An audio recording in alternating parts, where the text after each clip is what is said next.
பார்த்தாங்க. கோயில் பணம் இருந்தது, அறநிலைத்துறையில பணம் இருந்தது, பொறுக்க முடியல. ஏன்னா நான் சொல்லக்கூடாது, என்ன நீங்களே புரிஞ்சுக்கங்க, அது சொன்னா வேற விதமாயிரும். கண்ணு உறுத்துது, கோயிலை கண்டாவே கண்ணு உறுத்துது. அது இருக்கிற பணத்தை எல்லாம் எடுத்து கல்லூரி கட்ட ஆரம்பிக்கிறாங்க. ஏங்க, கோயில் கட்டுறதுக்காக உங்களை போல் இருக்கின்ற நல்ல உள்ளம் படைத்தவர்கள், தெய்வ பக்தி படைத்தவர்கள் உண்டியில போய் பணம் போடுறீங்க, அது அறநிலைத்துறைக்கு சேருது. அது எதுக்காக சேருது? எதுக்காக நீங்க உண்டியில பணம் போடுறீங்க?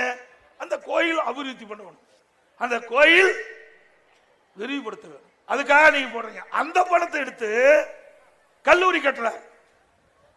ஏன் அரசாங்கத்திலிருந்து கல்லூரி கட்டினா வேண்டாமா? நாங்க கொடுத்தோம்ல, அண்ணா திமுக ஆட்சியில இத்தனை கல்லூரி நாம் கட்டி கொடுத்துக்கிறோம். மருத்துவ கல்லூரி, நான் சொன்ன அத்தனை கல்லூரியும் அரசாங்க பணத்தில் கொடுத்திருக்கிறோம். நீங்க அப்படி அல்ல, வேண்டுமென்றே திட்டமிட்டு அறநிலைத்துறையில் இருக்கின்ற அந்த நிதியை எடுத்து இதற்கு செலவழிப்பது எந்த விதத்தில் நியாயம்? சிந்திச்சு பாருங்க.